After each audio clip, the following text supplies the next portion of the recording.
ஆன்மீக கலசம். வாழ்க்கை ஜோதிடர் திரு பி. முகுந்தன் முரளி.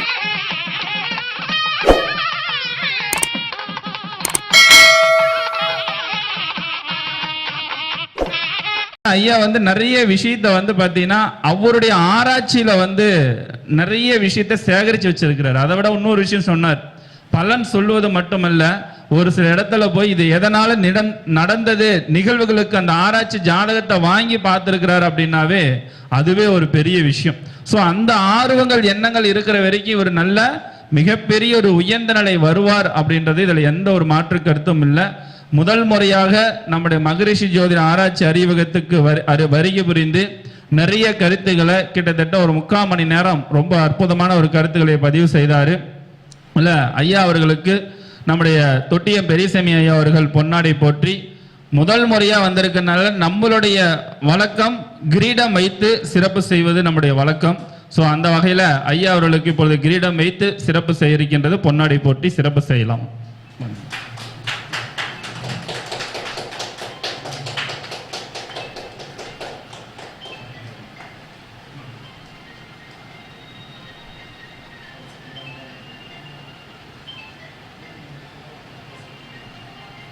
மிக சிறப்பு, வாழ்த்துக்கள் ஐயா, ரொம்ப மகிழ்ச்சி, நன்றி. அடுத்த சிறப்பு பேச்சாளர் பார்த்தீங்கன்னா ஒவ்வொரு மாதமும் ஒரு சிறப்பான ஒரு கருத்துக்களை பதிவு செய்து திருமண பொருத்தத்தை அவருடைய அனுபவ ரீதியில நிறைய விஷயத்தை ஆராய்ந்து நிறைய நுணுக்கங்களை தொடர்ந்து கொடுத்து கொண்டு வருகின்றார். அதனுடைய தொடர்ச்சியாக நம்முடைய துரைசாமி ஐயா அவர்கள் இப்பொழுது சிறப்புரை ஆற்ற இருக்கின்றார். திருமண பொருத்தத்தினுடைய சூட்சமும் ஒரு உதாரண ஜாதகத்தோடு ஐயா அவர்களை உங்களுடைய கைத்தட்டலோட வருக வருக என அன்போடு அழைக்கின்றோம்.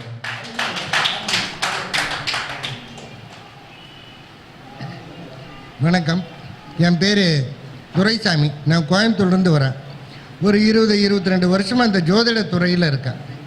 அதுக்கு முன்னாடி என்னை ஈன்ற தாய் தந்தையரையும் வணங்கி, நான் அன்றாடம் வணங்கும் சிவபெருமானையும் வணங்கி, எனக்கு ஜோதிடம் கற்றுத்தந்த குருமார்கள் ஆசான்கள் அவர்களையும் வணங்கி, இங்குள்ள மாணவர்கள், ஜோதிட ஆர்வலர்கள், ஜோதிட ஜாம்பவான்கள் அனைவருக்கும் என்னுடைய வணக்கத்தை தெரிவித்துக் கொண்டு, என்னை ஒவ்வொரு கருத்தரங்கத்துக்கும் என்னை பேச வாய்ப்பு கொடுத்த இந்த முகுந்தன் முரளி ஐயாவிற்கும் என்னுடைய வணக்கத்தை தெரிவித்துக் கொண்டு என்னுடைய அனுபவ கருத்துக்களை உங்களுக்கு சொல்லலான்னு வந்திருக்கேன்.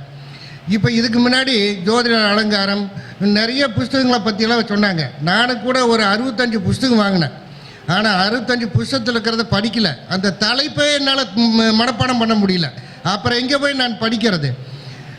அப்போ அதுக்குள்ள இருக்கிற அந்த செயல் மாதிரி இருக்குது, அதுக்கு அர்த்தமெல்லாம் புரியுமா எனக்கு? நானே தமிழ் தற்கொலை, எனக்கு அவ்வளவு புரியாது. ஆனால் அந்த புஸ்தகம்னா ஆர்வத்தில் நான் நிறைய வாங்கி அடுக்கி வச்சுருக்கிறேன் நம்ம செல்ஃபில். அந்த தலைப்புகளை கூட என்னால் மனப்பாடம் பண்ண முடியல. ஐயா அளவுக்கு நம்மளால் வர முடியாது.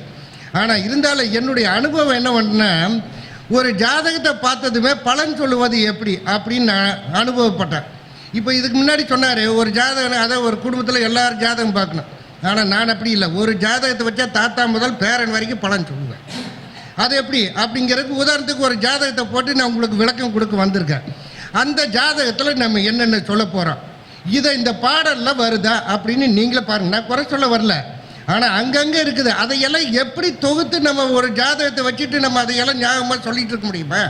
இப்போ நான் சொல்லித்தரது இந்த கலியுகத்துக்கு தகுந்த மாதிரி எளிமையாக அந்த ஜாதகத்தை, ஒரு ஜாதகம் நம்மளுக்கு வருது, எப்படி பலன் சொல்லலாம், செயலெல்லாம் படிக்க வேண்டாங்க. அந்த ஜாதகத்தை பார்த்தது உடனே டக்குன்னு நம்ம சொல்கிற அளவுக்கு எளிமையான ஒரு சூட்சமங்களை நான் சொல்லித்தர பாருங்கள். இப்போ அந்த ஒரு ஜாதகத்தில் என்னென்ன நம்ம சொல்லலாம், அந்த ஜாதகத்தை எடுத்தது உடன் பிறந்தவங்க எத்தனை பேர், அப்பா கூட பிறந்தது எத்தனை பேர், அம்மா கூட பிறந்தது எத்தனை பேர், இதெல்லாம் துருவ கணிதத்தில் எனக்கு சொல்லி தருவாங்க. துருவ கணிதெல்லாம் பார்க்காதீங்க, ஜாதகத்தை பார்த்ததுமே எப்படி சொல்கிறதுன்னு நான் சொல்லித்தரேன். அதே போல் ஜாதகர் படிச்சிருப்பாரா, அவருக்கு சொந்த வீடு இருக்குமா, இல்லை வரப்போகிற மனைவி கூட பிறந்தவங்க எத்தனை பேர். ஏன்னா நம்மளாம் திருமண தகவல் மையம் வச்சுருக்கிறோம். அதே போல் ஜோதிடத்துக்கு மற்றவங்களுக்கு திருமண காலத்தை நிர்ணயித்து அதை திருமண பொருத்தம் பார்க்குறோம். பொருத்தம் பார்க்குறதுக்கு முன்னாடி நம்ம அந்த ஒரு பையன் ஜாதகமோ பொண்ணு ஜாதகமோ அந்த ஜாதகத்தில் சொல்லணும். வரப்போகிற பெண்ணோட, அதாவது கணவரோ அதை மனைவியோ, வரப்போகிறவங்க கூட பிறந்தவங்க எத்தனை பேர், அவங்க என்ன படிச்சிருப்பாங்க, அப்போ இந்த ஜாதகம் தான் செட் ஆகு அப்படின்னு நம்ம சொல்லாமல. அதனால் 10 ஜாதகம் ஒரு பெண்ணுக்கு 10 ஜாதகம் கொண்டாந்தா எந்த ஜாதகத்தை நம்ம ஆராய்ச்சி பண்ணி பார்த்துட்டு இருப்போம். 10 ஜாதகம் பார்க்குறக்கு 2 நாள் ஆகி போகும். அப்போ நம்ம என்ன பண்ணுறோம், ஒரு ஜாதகத்தை பார்த்தது இந்த ஜாதகத்தில் உனக்கு வரப்போகிற அதாவது கணவரோ மனைவியோ இது போல் கூட பிறந்தவங்க இத்தனை பேர் இருப்பாங்க, இத்தனை டிகிரி வாங்கியிருப்பாங்க, இவ்வளோ தூரத்தில் இருந்து வருவாங்க அப்படின்னு நம்ம சொன்னால் அப்போ அந்த ஜாதகத்தை மட்டும் எடுத்து கொடுங்க அப்படின்னு சொல்லாமல்ல. இப்போ உதாரணத்துக்கு ஒரு பெண்ணின் ஜாதகத்தில் 7ஆம் இடத்துல சனி கேது பார்க்குது, அங்கேயே 7ல் சூரியனும் இருக்குது.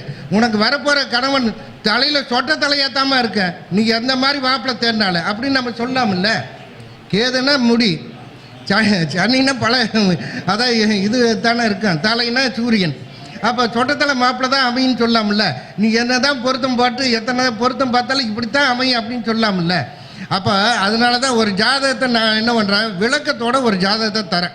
இந்த ஜோதிடத்தை பற்றி பேசணும், நாள் கணக்கில் வேணாலும் பேசலாம். இப்போ அதாவது 4ஆம் இடத்தை பற்றி பேசுவாங்க, அப்புறம் கடைசியில் 2ஆம் இடத்தை பேசுவாங்க, 7ஆம் இடத்தை பேசுவாங்க, 10ஆம் இடத்தை பேசுவாங்க. ஆனால் நமக்கு அவ்வளோவா சரியாக புரியவில்லை. நானுங்கிற ஒரு கோர்வையை ஒரு ஜாதகத்தை போட்டு எப்படி விளக்கம் சொல்கிறது அப்படின்னு புரிஞ்சால் விளக்கத்தோடு கொடுக்கும்போது இந்த ஆர்வமுள்ள ஜோதிடர்களுக்கும் மற்றவங்களுக்கும் புரியும் அப்படிங்கிறக்காக என்னுடைய விளக்கத்தோட ஒரு ஜாதகத்தை உங்களுக்கு கொடுக்குறேன். அதை பாருங்கள்.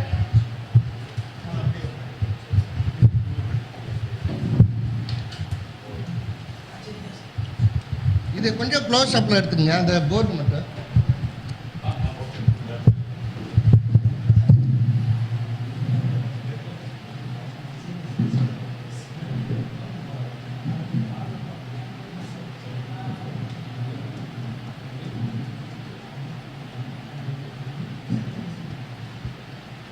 இது ஒரு ஆணின் ஜாதகம்.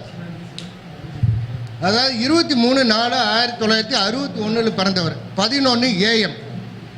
இப்போ இந்த ஜாதகத்திலிருந்து நம்ம என்ன மாதிரி பலன் எடுக்கலாம், எப்படி பலன் சொல்லலாம் அப்படிங்கிறத. ஆனால் இது நான் சொல்லித்தரதில் எந்த ஒரு புஸ்தத்துலேயும் அவ்வளோவா வந்திருக்காது, எந்த ஒரு ஆச்சாரையும் சொல்லி தந்திருப்பாங்களோ இல்லை தெரியல. ஆனால் என்னுடைய அனுபவத்தை உங்களுக்கு சொல்ல வரேன். ஒரு ஜாதகத்தை பார்த்ததுமே லக்னாதிபதி எங்கே இருக்குது அப்படின்னு முதல்ல பாருங்கள். அதாவது பாடம் நடத்துகிற மாதிரியே இருக்கும் என்னுடைய அனுபவம். இப்போ லக்னாதிபதி அதாவது 4, 7, 8, 10, 12 இருந்தால் இவங்க பிறந்த இடத்த விட்டு வெளியே இடத்துல வளருவாங்க அப்படின்னு சொல்லுங்க.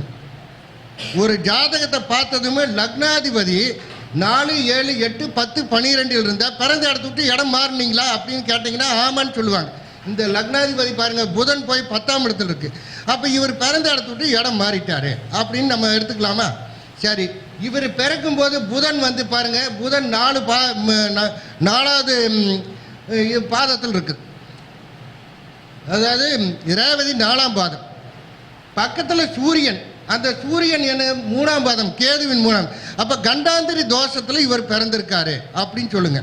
கண்டாந்திரி தோஷம்னா என்ன? ஒரு ஆயில வந்து இன்றைக்கோ நாளைக்கோ பிடுங்குற மாதிரி இருக்குது. அவர் ரொம்ப முடியாமல் பிறந்தப்போ இருந்து அப்போ பிறக்கும்போது சனி திசை 5 வருஷம். அப்போ சனி 8ஆம் இடத்துல இருக்குது. ஆயுள் தீர்க்கம் அப்படின்னு சொல்லிடுவோம். ஆனால் அந்த சனி வந்து சூரியன் சாரம் வாங்கியிருக்குது. அந்த சூரியன் போய் 11 இருக்குது. ஆனால் அது கண்டாந்திரி தோஷம். லக்னாதிபதி இந்த இடத்துல இருந்தால் கண்டாந்திரி தோஷம். அப்போ இவர் 5 வருஷம் ஆயுள் கண்டத்தில் ரொம்ப கஷ்டப்பட்டாரா அப்படின்னு கேட்டால் ஆமாங்க, அந்த பையன் பிழைக்கிறதே கஷ்டம்னு சொன்னாங்க. அப்போ ரொம்ப கஷ்டத்தில் இருந்து தான் 5 வருஷம் மீண்டு வந்தாங்க அப்படின்னு நம்ம எடுத்துங்க. அப்போ லக்னத்தை வச்சு நம்ம எப்படி எடுக்கிறோன்னா, லக்னாதிபதி இந்த ஸ்தானங்கள் இருந்தால் பிறந்த இடத்த விட்டு இடம் மாறுவாங்க அப்படின்னு எடுத்துங்க. அதே போல் லக்னாதிபதி இந்த அதாவது ரேவதி நட்சத்திரம் 4ஆம் பாதமாக இருந்தாலும் சரி, இங்கே மகம் நட்சத்திரம் 1ஆம் பாதமாக இருந்தாலும் சரி, இங்கே மூல நட்சத்திரம் 1ஆம் பாதமாக இருந்தாலும் சரி, அவங்க கண்டாந்திரி தோஷத்தில் பிறந்தவங்க அப்படின்னு நம்ம எடுத்துங்க. சரி, அதுக்கு அடுத்தது இவங்க கூட பிறந்தவங்க, உடன் பிறந்தவர்கள் எப்படி எடுக்கிறது? எங்களுக்கு துருவ கணிதம் தெரியுங்க, விதவிதமாக ஊருக்கு தகுந்த மாதிரி. அதாவது திருநெல்வேலிக்கு ஒரு மாதிரி எழுதியிருப்பாங்க, கோயம்புத்தூருக்கு ஒரு மாதிரி எழுதியிருப்பாங்க, திருச்சிக்கு ஒரு மாதிரி எழுதியிருப்பாங்க. அதையெல்லாம் பார்க்காதீங்க. ஒரு ஜாதகத்தை பார்த்தது நீங்களே உடன் பிறப்புகளை சொல்லணும். அதுக்காக தான் இந்த விளக்கமெல்லாம் நான் கொடுத்துட்ருக்குறேன். அதாவது லக்னத்துக்கு 11ஆம் இடத்துக்கு எடுத்துங்க. 11ஆம் அதிபதி மூத்த சகோதரம், அது வந்து 11ஆம் இடத்துக்கு மறையக்கூடாது, லக்னத்துக்கு மறையக்கூடாது. இப்போ 11ஆம் அதிபதி செவ்வாய் 11ஆம் இடத்துக்கு மறையில 4ல் தான் இருக்கு, லக்னத்துக்கு 2ல் தான் இருக்கு. அது போய் பெண் வீட்டில் இருக்கா. அப்போ இவர் கூட பிறந்தது மூத்தது ஒரு அக்கா இருக்கும் அப்படின்னு சொல்லாமா? அதுக்காக 11ஆம் அதிபதி நீச்சமாச்சு இல்லை அப்படின்னு சொல்லாதீங்க. நீச்சம் இதெல்லாம் அப்புறமா. அதே போல் இளைய சகோதரம் இருக்குமா அப்படின்னு பார்த்தா இளைய சகோதரன் 3ஆம் அதிபதியா? 3ஆம் அதிபதி சூரியன் லக்னத்துக்கு மறையில, 11ஆம் இடத்துக்கு மறையில. ஆனால் அது 11ஆம் இடம், அதாவது 3ஆம் இடத்துக்கு பாதகத்தில் இருக்கு, கேது சாரம் வாங்கியிருக்கு. அப்போ இளைய சகோதரம் இருந்து இல்லாமல் போயிருக்கு. அப்போ பிறந்து இறந்துருக்கும். அப்போ இந்த 11ஆம் அதிபதியுடன் எத்தனை கிரகம் சேருதோ அத்தனை பேர். இப்போ 11ஆம் இடத்தை அதிபதியே எத்தனை கிரகம் பார்க்குது சேருதுன்னு பாருங்க. 11ஆம் அதிபதியான செவ்வாயோட சந்திரன், குரு, சனி 4 கிரகம் பார்க்குதா? 4 கிரகத்தில் அதாவது இது வந்து நீச்சம். அது யாரு? குரு நீச்சம், சனி நீச்சம். அப்போ அதாவது செவ்வாய் நீச்சம், சனி சந்திரன் மட்டும் இருக்கு. அப்போ இவர் கூட பிறந்தது 2 பேர் தான். மொத்தம் 4 பேர் பிறந்தது, ஆனால் இருக்கிற 2 பேர் அப்படின்னு சொல்லாமல்ல. இது போல் நீங்கள் உங்களுக்கு தெரிஞ்ச ஜாதகம், உங்கள் ஜாதகம், சொந்தக்காரங்க ஜாதகம் எல்லாத்தையும் ஆராய்ச்சி பண்ணுங்க. உடன்பிறப்புகளை எளிமையாக சொல்லிக்கலாம். சரி, இதுக்கு அடுத்தது 4ஆம் இடம் அம்மா. அம்மா கூட பிறந்தது எத்தனை பேர் அப்படின்னா, அம்மானா புதனா? அந்த புதன் கூட எத்தனை, அதாவது புதன் கூட பிறந்தது எத்தனைன்னு பாருங்க. எத்தனை கிரகம் இருக்குது? புதனை எத்தனை கிரகம் பார்க்குது, எத்தனை கிரகம் கூட இருக்குதுன்னு பாருங்க. அதாவது சுக்கிரன் ஒன்று இருக்குது, சனி ஒன்று இருக்குது. அப்போ இந்த சனி பார்க்குது, சுக்கிரன் பார்க்குது. அதாவது இது வக்ரம். அப்போ வக்ரம் போது ஒன்று பின்னோக்கி போயிரு. இந்த சனி பகவான் என்ன சாரம்? சூரியன் சாரம் வாங்கியிருக்குது. அந்த அம்மாவுக்கு 12 கூடையவன், அதனால அது இல்லை. அப்போ அம்மா கூட பிறந்தவங்க 2 பேர் தான். அது புதன்னா 2. நீங்கள் நல்லா நோட் பண்ணிக்கோங்க. புதன்னா 2, ராகுனா 3, கேதுனா 5. இது என்னுடைய அனுபவத்தில் சொல்லித்தரது. மற்ற கிரகங்களுக்கெல்லாம் 1. அப்போ அம்மா கூட பிறந்தவங்க 2 பேர். சரி, அப்பா கூட பிறந்தவங்க எத்தனை பேர் அப்படின்னா, அப்பானா 9ஆம் இடமா? கேதுனா 5ன்னு சொல்லியிருக்கிறேன். அப்போ 9ஆம் இடத்துல கேது இருந்தால் அப்பா கூட பிறந்தது 5, அப்பாவோட சேர்த்துனா 6 பேர். அப்போ அப்பா கூட பிறந்தவங்க 6 பேர் அப்படின்னு சொல்லலாம்ல. அப்போ நீங்களும் அப்ளை பண்ணி பாருங்கள். ஒன்றும் இல்லை, 4 ராகு இருந்ததுன்னு வச்சுக்கோங்க, 3 பேரை அம்மா கூட பிறந்தவங்கன்னு கேளுங்க, எளிமையாக போயிடும். அந்த ராகு இப்போ இந்த இடத்துல ராகு இருக்குது, வேற ஒரு கிரகம் இருந்தது, அப்போ அதையும் கூட்டிங்க. அதான் 3 4 பேர் அப்படின்னு சொல்லுங்க. சரி, இப்போ இந்த ஜாதகர் படிச்சிருப்பாரா? இப்போ படிப்புன்னா நாங்கள்லாம் பார்த்ததெல்லாம் 2, 5, 4, இப்படி 9, உயர்நிலை 9, 11 இப்படியெல்லாம் நிறைய பார்த்தோம். ஆனால் என்னுடைய அனுபவத்தில் 3ஆம் இடங்கிறது ஒரு 10th வரைக்கும், 4ஆம் இடங்கிறது +2 வரைக்கும், 5ஆம் இடங்கிறது உயர்நிலை கல்வி. இது எளிமையாக நான் சொல்லித்தரது. அதாவது நான் நிறைய ஜோதிடருக்கு வகுப்பு எடுக்கிறேன், நிறைய பேர்த்துக்கு பலன் சொல்லி கொடுக்குறேன். அதை வச்சு பலரும் வழிகாட்டிகிட்டு இருக்கிறேன். அவங்களும் நிறைய பேர்த்துக்கு வழிகாட்டுறாங்க. இப்போ 3ஆம் இடம் 10th வரைக்கும் படிச்சிருப்பாருன்னு பாருங்கள். 3ஆம் அதிபதி போய் அதே போல் புதனும் கிடக்கூடாது. ஒரு படிப்பு கல்விக்காரகன் புதன் கிடக்கூடாது, 3ஆம் அதிபதி கிடக்கூடாது. 3ஆம் அதிபதி 12ல் போய் உச்சமாக இருக்குது. அப்போ இவர் படிச்சிருப்பார். ஆனால் புதன் கெட்டு போச்சான்னு பார்த்தா புதன் வர்க்கோத்தம் 4ஆம் பாதம், அதாவது 4ஆம் பாதம் வாங்கியிருக்கு ரேவதி. அப்போ வர்க்கோத்தமாக இருக்குன்னா பலமாக இருக்குதுன்னு தானே அர்த்தம். அப்போ இவர் ஒரு 10th வரைக்கும் படிச்சிருக்காரு அப்படின்னு எடுத்துங்க. சரி, இது வந்து 4ஆம் இடம் +2. அப்போ +2ன்னு சொல்லக்கூடிய +2வாவது படிச்சிருப்பாரா அப்படின்னா, 4ஆம் இடத்துக்கு 4ஆம் இடம் பாதகத்துக்கு போய் புதன் உட்காந்துச்சு. அப்போ இவரே 10th முடிச்சிட்டாரு, +2க்கு போகலை அப்படின்னு சொல்லிடலாமில்ல. இப்படித்தான் அதாவது 4, 5 சம்பந்தப்பட்டால் அவங்க உயர்நிலை கல்வி. 5ஆம் அதிபதிகளுடன் எத்தனை கிரகம் சேர்ந்தா அத்தனை டிகிரி. 3, 5 சம்மந்தப்பட்டால் டிப்ளமோ ITIA படிச்சிருப்பாங்கன்னு அர்த்தம். இப்போ இவர் 10th முடிச்சிட்டாரு, இங்கே +2க்கு அது போய் கட்டு போச்சு. ஆனால் நம்ம சாதாரணமாக நீங்கள் பார்த்து 4, 5 சேர்ந்துருக்குங்க, அப்போ 2 டிகிரி அப்படின்னு நம்ம சொல்லக்கூடாது. ஏன்னா இப்படி லைனாக தான் இப்போ நம்ம போகணும். 10th முடிச்சிருக்காரா, +2 முடிச்சிருக்காரா, அப்புறம் டிகிரிக்கு போகிறாரா அப்படின்னு நம்ம பார்க்கணும்.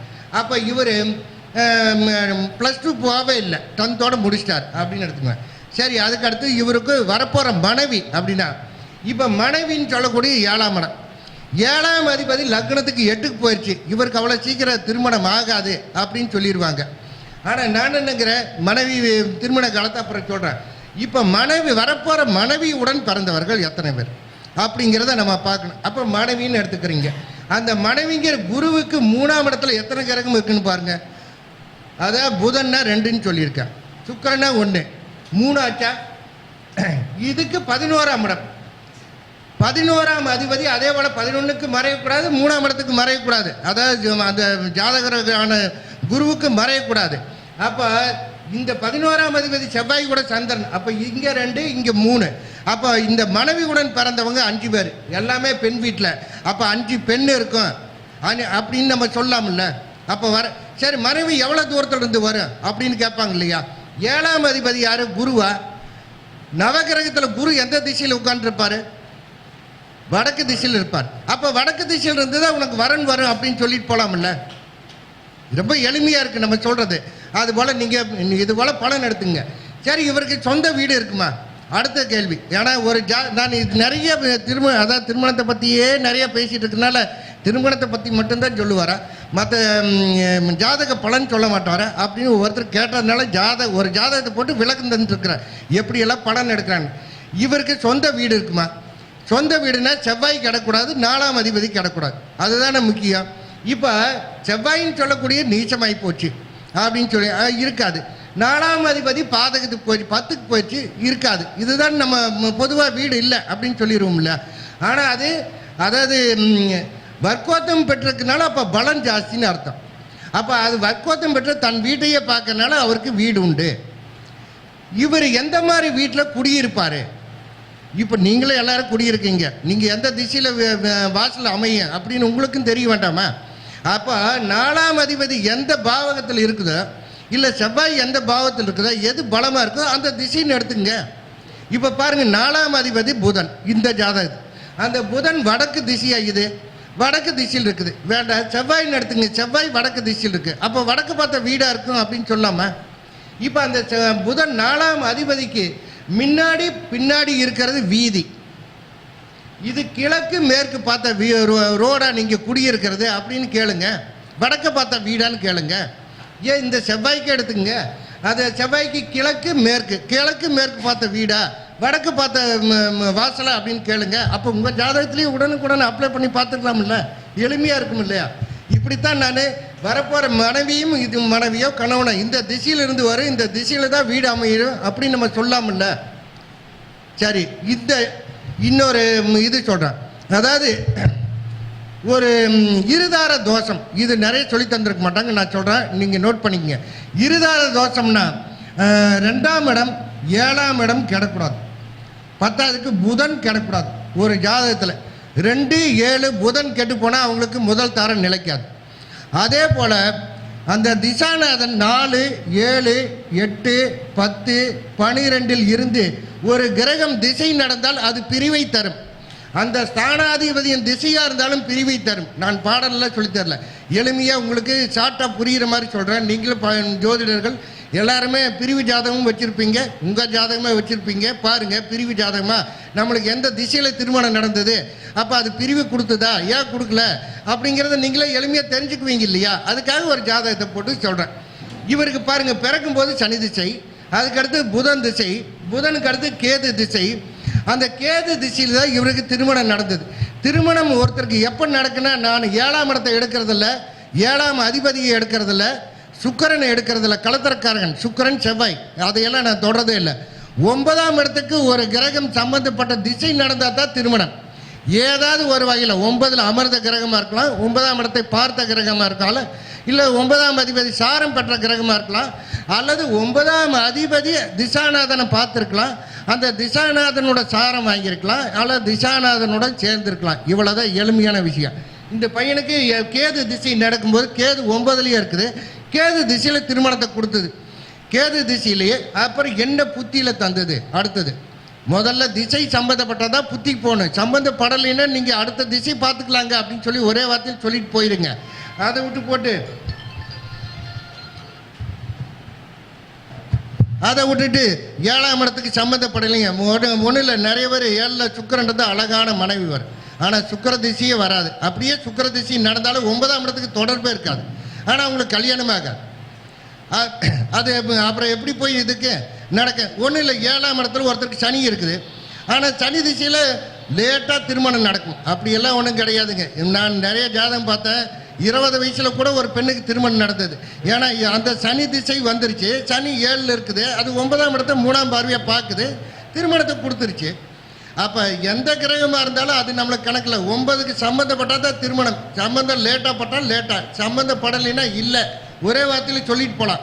இப்போ பாருங்கள், 9க்கு 9ன்னு சொல்லக்கூடிய 5ஆம் இடம், 5ஆம் இடத்தை எந்த கிரகம் பார்க்குதுன்னு பாருங்க, சூரியன் பார்க்குது. ஆனால் சூரியன்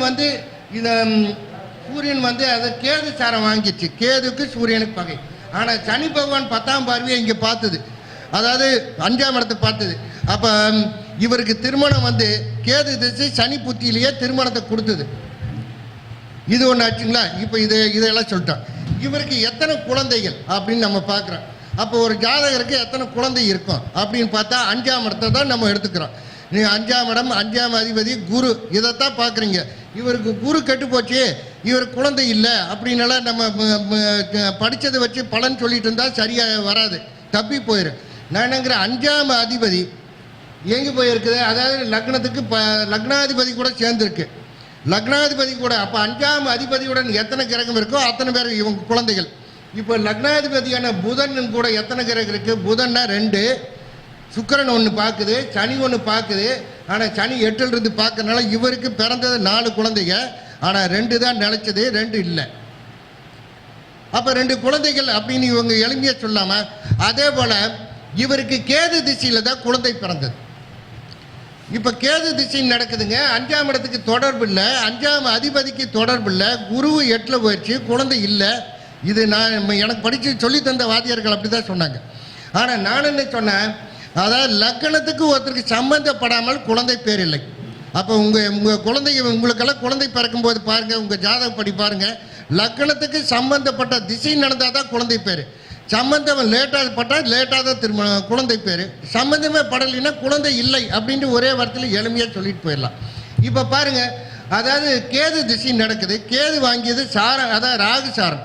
அந்த ராகு கேதுகளுக்கு வீடு கிடையாது, சாரத்தின் மூலியமாக தான் அது வேலை செய்யும். அந்த கேது வந்து ராகு சாரம் வந்து ராகும் கேதுவும் தன்னை பரிமாறிக்கொள்ளும். இப்போ இந்த ராகு 3ஆம் பார்வை லக்னத்தை பார்க்குது. அப்போ கேது திசையில் தான் இவருக்கு குழந்தை பேர், புதன் புத்தியில் முதல் குழந்தை. அதுக்கடுத்து சுக்கிர புத்தியில் தான், சுக்கிர திசையில் தான் மறுபடியும் 2வது குழந்தை பிறந்தது. சுக்கிரன் லக்னாதிபதி கூட சேர்ந்துருக்கா, அதனால சுக்கிர புத்தியில் இந்த திசையில் 2வது குழந்தை பிறந்தது. இப்படி ஜாதகத்துக்கு ஒரு ஜாதகத்தை வச்சு பலன் எடுக்கிறேன்.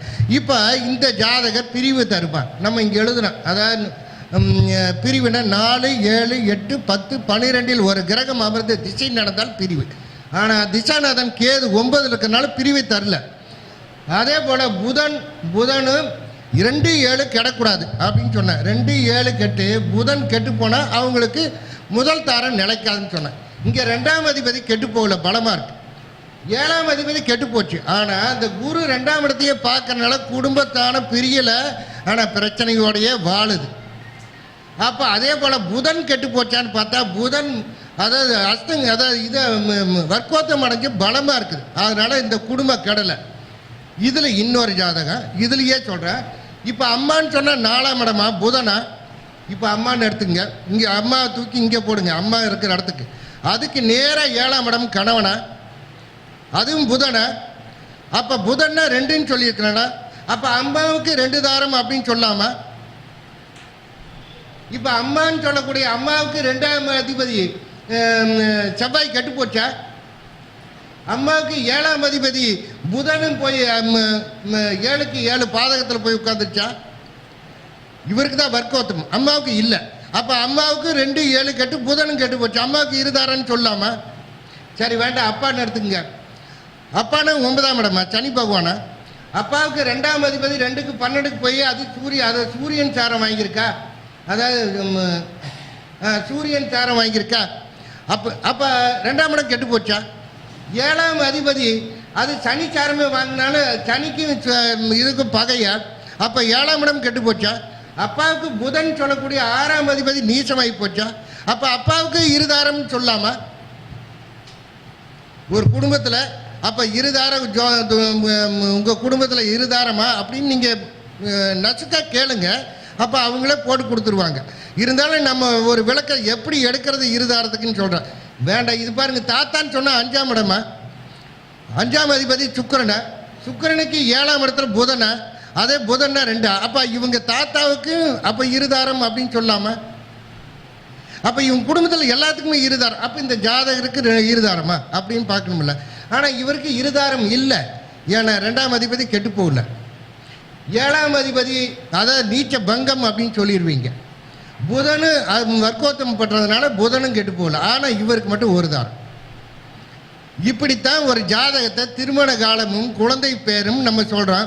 எந்த திசையிலிருந்து வரன் வரும், அந்த மனைவி, இப்போ மனைவி கூட பிறந்தவங்க அதையும் நம்ம சொல்லிட்டோமா, சொல்லலையா? சரி, அதாவது இப்போ மனைவினே அதான் 5 பேருன்னு சொன்னேன், 5 பெண்கள் அப்படின்னு சொல்லியிருக்கிறேன்.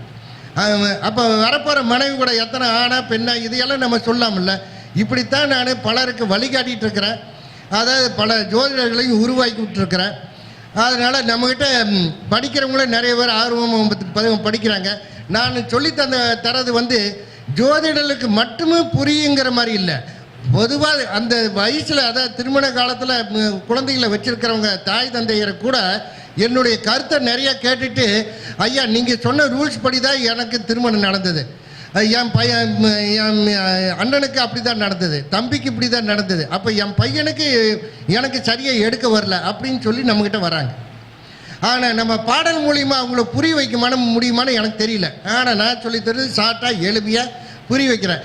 இப்போ இந்த ஜாதகத்தை விளக்கமாக இங்கே இருக்கிற ஒரு 50-60 ஜோதிடருக்கு நான் விளக்கம் தந்திருக்கிறேன். இதில் ஏதாவது சந்தேகம் இருந்தால் கேளுங்க. இன்றைக்கி கேட்க முடியலைங்க, இன்றைக்கி நிறைய பேர் இருக்கிறாங்க, பரவாயில்ல, நாளைக்கு கேளுங்க, நாளானைக்கு கேளுங்க, அடுத்த வாரம் கேளுங்க, அடுத்த மாதம் கேளுங்க. எந்த நேரத்துக்கு சாயந்தரம் 7 மணிக்கு மேலே, 7 மணிலேருந்து 8 மணிக்குள்ளே என் நம்பருக்கு ஃபோன் பண்ணி கையில் ஒரு ஜாதகத்தை வச்சுட்டு கேளுங்க, ஐயா இந்த திருமணம் பிரிவாகிறதுக்கு என்ன காரணம், அது இது படிக்குமா படிக்காதா, வெளிநாடா வெளிவேறு. இப்போ ஒன்றும் இல்லை, அந்த திசாநாதன், இப்போ உதாரணத்துக்கு சுக்கிர திசை, சுக்கிரன் உபய வீட்டில் இருக்குது. அப்போ இவர் சுக்கிர திசை முழுதும் பிறந்த இடத்த விட்டு வெளியூர் வெளிமாநிலத்தில் இருப்பார். புதன் திசை பிறந்த இடத்த விட்டு உபய வீட்டில் இருக்குது. அதாவது உபய வீட்டில் திசாநாதன் உபய வீடுகளில் இருந்தார். அதாவது 4, 7, 7, 10, அதுபோக 11, 12 இந்த ஸ்தானங்களில் இருந்து திசை நடந்த அவங்க வெளியூர் வெளிமாநிலம் வெளிநாடு. அப்போ வெளிநாட்டில் இருக்கிறாங்களா அப்படின்னு கேட்டாங்கன்னா ஆமான்னு சொல்லுவாங்க. அப்போ இவர் சுக்கிர திசையில் வெளியூர் வெளிமாநிலத்தில் தான் இருந்தார். இப்போ கேது திசையில் வெளியூர் போகவே இல்லை, அங்கேயே தான் இருக்கார். கேது திசை அதுக்கு அடுத்தது போகல. அப்போ சூரிய திசையில் இங்கே தான் இருக்கார், சந்திர திசையில் இங்கே தான் இருக்கார். இப்படித்தான் நம்ம ஜாதகருக்கு ஒரு ஜாதகத்தை பார்த்ததும் கூடன் பிறந்தவர்கள் அது வெளியூரா வெளிநாடா, என்ன படிச்சிருப்பாங்க, எத்தனை டிகிரி படிச்சிருப்பாங்க, வரப்போகிற கணவனோ மனைவியோ எவ்வளோ படிச்சிருப்பாங்க, அவங்க எந்த திசையிலிருந்து வருவாங்க, எத்தனை கிலோமீட்டர்லேருந்து வருவாங்க, இப்படி பலருக்கு வழிகாட்டிகிட்டு இருக்கிறேன். சரி, இதில் என்னுடைய நம்பரை சொல்கிறேன். அதாவது 936 31 48 089 இந்த நம்பருக்கு, அதாவது சந்தேகமாக இருக்குது, பலன் எடுக்க வரல அப்படிங்கிற ஜோதிடர்கள் என்ன பண்ணுறீங்க, சாயந்தரம் 7 மணிலேருந்து 8 மணி வரைக்கும் என்றைக்கு வேணாலும் நம்மளை கூப்பிடுங்க, நான் உங்களுக்கு விளக்கம் சொல்கிறேன். ஆனால் இதையை நிறைய பேர் நோட் பண்ணிவிட்டு பொதுமக்களான நிறைய பேர், ஐயா என் பையனுக்கு எப்போ திருமணம்னு சொல்லுங்கள் அப்படின்னா, சரி சொல்லிடலாங்க, நீங்கள் ஜோதிடர்னா, இல்லைங்க நான் ஜோதிடர் இல்லைங்க, ஆனால் கிரகங்கள் எனக்கு தெரியுங்க. சரி, உங்கள் லக்னத்துக்கு 7, அதை உங்கள் பையனோட லக்னத்துக்கு 9ஆம் அதிபதி எங்கே இருக்குங்க, அது தெரியலைங்க எங்கேன்னு. அப்போ நீங்கள் ஜோதிடர் இல்லை பலன் பார்க்குறீங்களா அப்படின்னா என் ஜாதகத்தை எனக்கு அனுப்பிவிடுங்க, ஆனால் அது கட்டணம் இருக்குது, அப்போ நான் கட்டணத்தை வாங்கிட்டு உங்களுக்கு பலன் சொல்கிறேன் அப்படின்னு சொல்லிடுறேன். இதில் என்னென்ன நிறைய தாய்மார்கள் என்ன பண்ணுறாங்க, ஐயா உங்களால் ஏமாற்ற மாட்டேங்க, என் பொண்ணுடைய வாழ்க்கை என் பையனோட வாழ்க்கை நீங்கள் சொல்கிறத வச்சு தாங்க நடக்க, அதனால் ஜாதக பலன் சொல்லுங்கள், நான் உங்கள் கட்டணத்தை நான் கண்டிப்பாக அனுப்பிடுறேங்க அப்படிம்பாங்க. ஆனால் பலனெல்லாம் கேட்டுட்டு அனுப்ப மாட்டாங்க. அப்போ ஜோதிடருக்கு ஜீவனமே அந்த வருமானத்தை வச்சு தான் ஜீவனம். ஆனால் நிறைய வருமானம் வருது, இன்கம் டேக்ஸ் இல்லாத வருமானம் தானே அப்படின்னு நினச்சிக்குவீங்க. ஆனால் ஜோதிடர் பொழப்பு ஒரே மாதிரி இருக்காது, இப்படியே ஓடும் அப்படின்னு இல்லை. ஏன்னா நானும் ஜோதிடர் தானே, 3 வருஷம் நம்மளுக்கு நல்ல ஓட்டம். இந்த 3 வருஷத்துக்கு முன்னாடி ஏதாவது ஒரு கிளைண்ட் வருமா, ஒரு 500 ரூபா கிடைக்குமா செலவுக்கு இன்றைக்கி அப்படின்னு எதிர்பார்த்த காலமும் உண்டு. அதனால் அப்போ என்னை போல தானே மற்றவங்களும் இருப்பாங்க. 9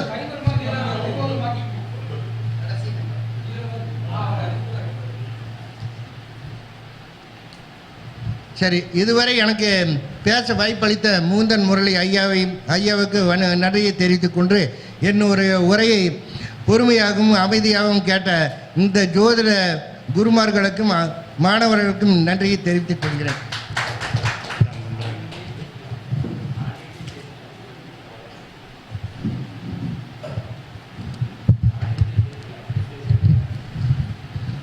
ஐயா அவர்கள் ஐயாவுடைய அனுபவத்தில் நிறைய விஷயத்த அவருக்கு தெரிந்த விதிமுறைகளை பிரகாரம் ஒருவருடைய ஜாதகர் வந்தாங்கன்னா அதை எப்படி பார்க்கணும், அதோடு சேர்ந்து துருவக்கணித்தோடு இணைத்து வச்சு பலன் சொல்லியிருக்கிறாரு.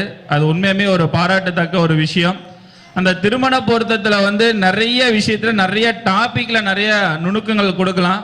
ஆனால் ஒவ்வொரு மாதமும் ஒரு அற்புதமான ஒரு விதமான ஒரு கருத்துக்களை ஐயா அவர்கள் வந்து இந்த இடத்துல பதிவு செய்திருக்கிறார். ஐயா அவர்களுக்கு இந்த நேரத்தில் மனமார்ந்த ஒரு நன்றி வாழ்த்தையும் தெரிவித்துக் கொண்டு ஐயா அவர்களுக்கு இப்பொழுது பொன்னாடை போற்றி சிறப்பு செய்ய இருக்கின்றது உங்களுடைய உற்சாகமான கைத்தட்டலோட. வெங்கடேஷ் ஐயா.